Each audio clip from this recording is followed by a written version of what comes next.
histoire, s'il vous plaît.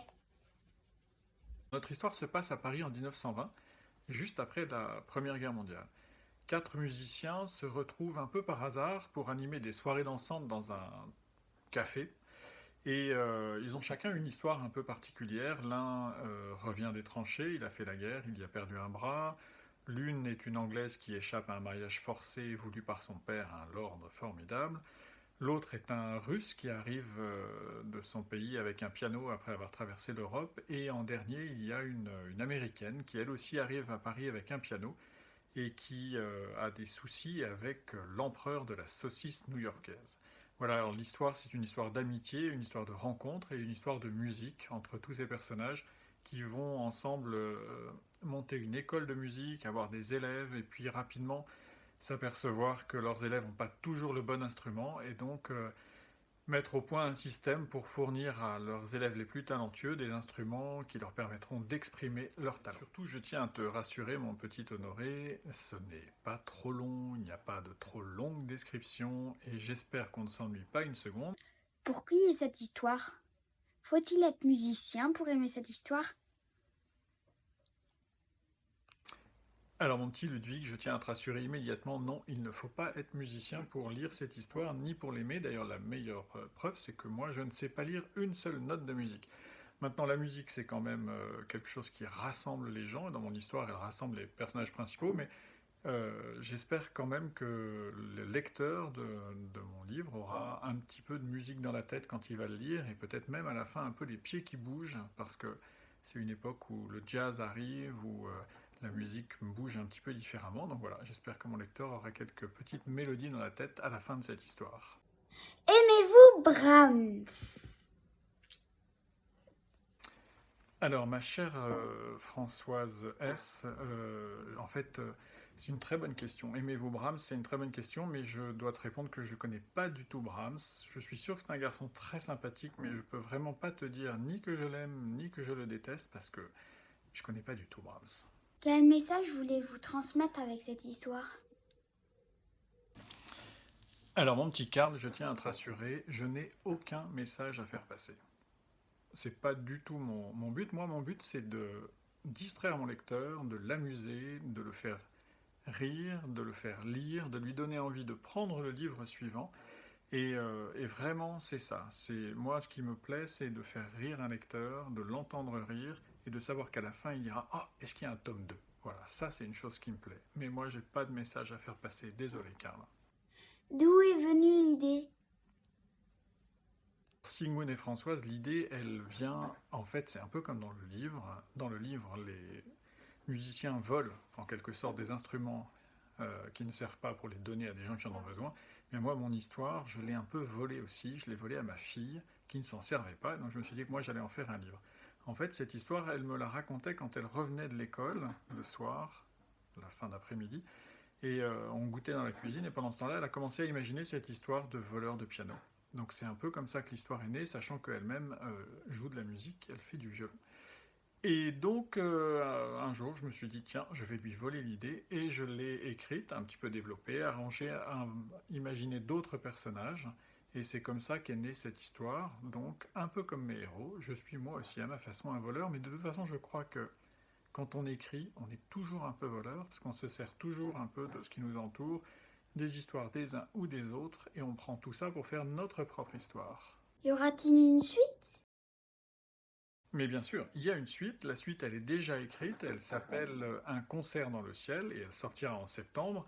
Alors j'espère que la jeune Claire sera contente de le lire. Et puis tous ceux qui auront aimé le tome 1 et peut-être d'autres retrouveront les aventures de ma fine équipe et surtout la suite de la première aventure, la suite et la fin. Et alors après, y aura-t-il un tome 3? Ça, il faut demander à une autre Claire qui est plus forte que moi pour savoir s'il y aura une suite à cet épisode. Donc ça, on verra. Pourquoi vous avez choisi cette époque? Ma chère Cléopâtre, si j'ai choisi cette époque, c'est juste parce que ça me plaisait bien, parce que j'avais envie d'écrire à propos de cette époque. Et puis, quand je commence une histoire, j'aime bien me mettre une ambiance dans la tête. Et là, l'ambiance du Paris de cette époque-là, je sais pas, j'avais envie. Et j'avais envie d'entendre le pas des chevaux et des voitures pétaradantes qui passaient dans mes pages. Donc j'espère que mon lecteur, de temps en temps, entendra passer une calèche et une vieille Renault qui fait des bruits de moteur épouvantables. Ça, j'aimerais bien qu'il entende ça passer derrière lui. Et puis, l'époque est une époque particulière parce que c'est juste après la Première Guerre mondiale. C'est donc une époque où le monde change. C'est une époque où les choses se sont effondrées, d'autres choses vont apparaître. Donc là, dans la musique, il y a le jazz notamment qui arrive. Et c'est bien quand on raconte une histoire d'être à un moment où les choses changent, où des choses bougent, où des choses arrivent, des choses partent. Donc voilà, je crois que c'est un peu pour ça que j'avais envie. En fait, c'est surtout pour me faire plaisir. Pourquoi inclure des personnages historiques? Ça ne vous dérange pas trop de raconter n'importe quoi sur des vraies personnes qui ont existé?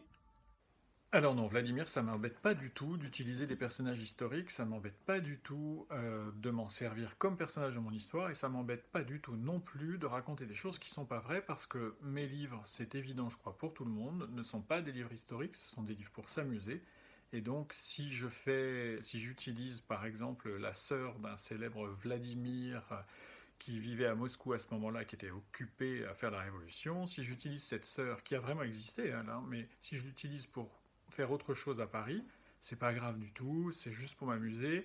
Eiffel, qu'on voit passer dans le livre, a vraiment fait la tour Eiffel, ça tout le monde le sait, donc on peut s'en servir, on sait que c'est un ingénieur, qu'il a fait des choses, donc je m'en sers un petit peu, et je lui fais raconter d'autres choses, je lui fais inventer d'autres choses, mais ça c'est pas grave du tout, je crois qu'on s'amuse. Après on apprend deux, trois choses aussi, donc c'est rigolo. Pourquoi écrire un récit qui est prévu... Enfin bref, pourquoi ton livre est tellement rigolo? Si j'écris des histoires qui font rire, c'est parce que le rire est le propre de l'homme. En fait, non, pas du tout. Ça, c'est Rabelais qui l'a dit, et c'est certainement très intelligent, mais moi, je suis beaucoup moins intelligent que Rabelais, donc si j'écris des histoires qui font rire, c'est juste parce que j'aime bien ça, parce que je crois que c'est mon tempérament, et puis parce que je crois que la vie est suffisamment triste comme ça, il y a suffisamment d'occasions de pleurer, donc je préfère raconter des histoires qui font rire. Mais alors, si ça peut t'intéresser, mon petit Friedrich, même quand je raconte des choses très, très farfelues, eh ben, tu vois, j'ai une tête très sérieuse et j'essaye de faire les choses sérieusement. Avez-vous quelque chose à dire pour finir? Alors oui, Jules, j'ai une dernière chose à dire avant de vous quitter. C'est un grand merci aux libraires en Seine qui organisent le prix des petits bouquinaires de Seine et qui ont sélectionné donc, les voleurs de piano dans le cadre de ce prix. Un grand merci parce que je trouve que c'est une grande chance d'être sélectionné par des libraires parce que c'est vraiment eux qui donnent à nos livres une possibilité d'exister, d'être lus, d'être partagés, d'être vus. Donc c'est vraiment, les libraires pour nous, c'est vraiment, je crois, une des choses les plus importantes. Puis après, une fois que les libraires ont sélectionné, ce sont donc des jeunes lecteurs qui vont choisir entre ces trois livres et être choisis, être sélectionnés, être choisis après par ceux pour qui le livre a été écrit. Ça me semble être aussi vraiment une grande chance parce que moi j'écris des livres pour des enfants et donc que ce soit des enfants qui me disent qu'ils les ont aimés ou pas, c'est la chose qui me semble être la plus importante, c'est de savoir si j'ai réussi avec ma vieille cervelle à faire quelque chose qui puisse toucher leur jeune cœur. Voilà, donc je suis très très content d'être là et d'avoir été sélectionné pour ce prix. Et maintenant, je vous dis merci, bonsoir, bonjour, ça dépend de l'heure à laquelle vous verrez ce petit film. Et puis rendez-vous à la fin du mois quand le prix aura été décerné, le meilleur aura gagné. À bientôt.